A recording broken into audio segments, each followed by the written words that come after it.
Good day everybody and welcome to the first tutorial in a series on JQuery within PHP Runner. Working with JQuery is usually a two-part process. The first part is getting access to the document object model or DOM element using the JQuery selector.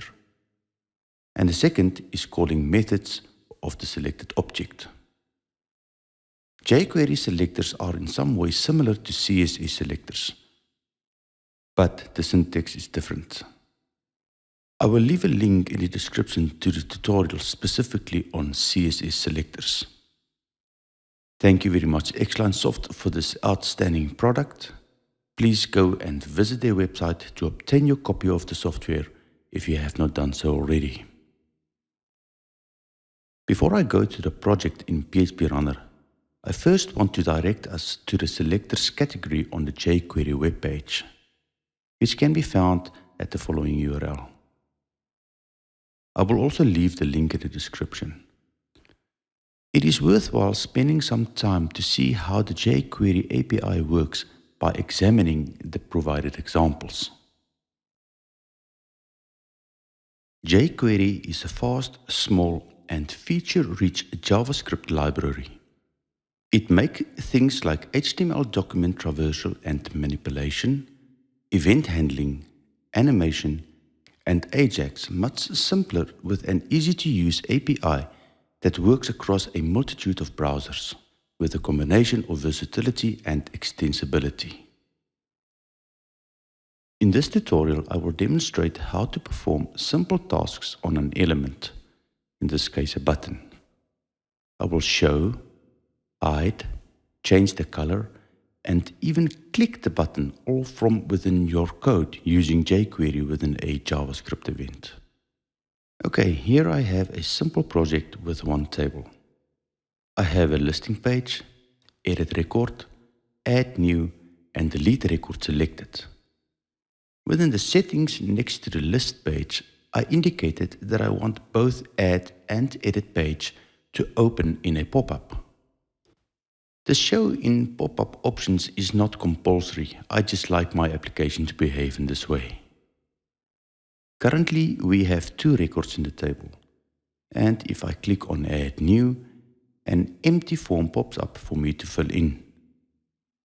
I'm going to perform all the actions mentioned before on the Save button here on the Add page. The first step is to inspect the element in Chrome Developer Tools. Exactly like CSS, right-click on the Save button and select Inspect.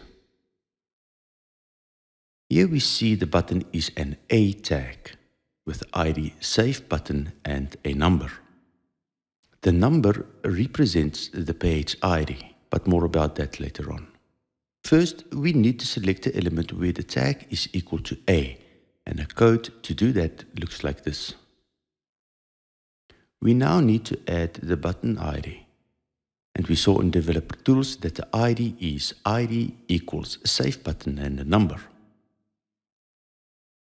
The code now looks like this. Now that we have the element selected, we need to specify what we want to do with it. First, I'm going to hide the element, so I add the hide method. In Developer Tools, you can execute the code from the console. With the element still selected, I move over to the console and type the code and press Enter. The button is no longer visible, so the code is working.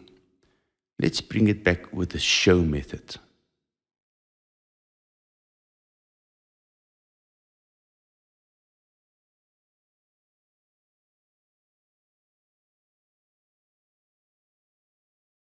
We can play a little bit more by giving it a green background color.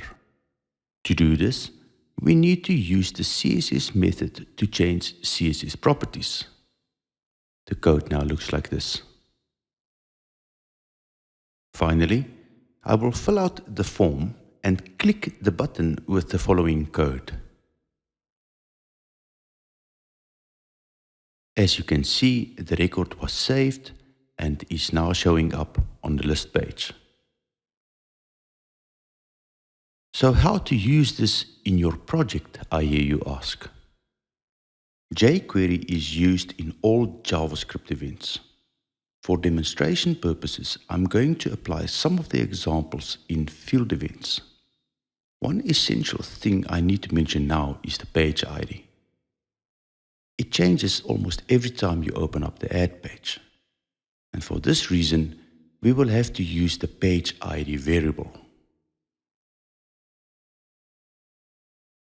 From the page designer, go to Add Page, select the name field and click on View As, Edit As. Now click on Field Events.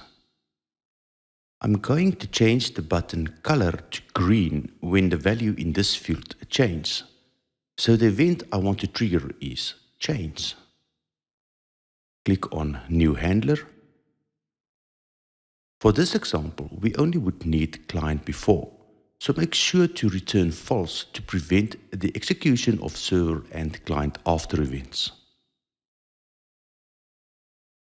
I now add the code that was tested from the Chrome Developer Tools console. But as already mentioned, the page ID will change every time. So instead of having a static number, we need to change it to an already created variable called page ID. To do that, I replace the number with page ID. Always check the syntax, and I'm now ready to build the project and do some testing.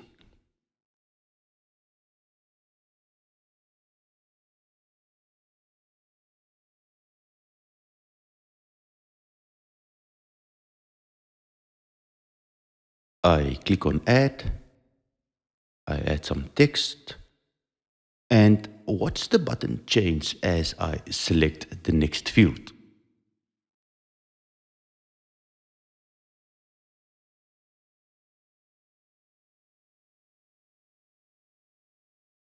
So let's save the page automatically when the last field is filled out. Again, back at Page Designer, I now double click on the email, go to Field Events. You can probably use the mouse out event, but I will use the change event again. Click on New Handler, and like before, add the code. This time I need a click method. Let's build the project and see how this works. I add some text into the last field, and when I click away, the page saves.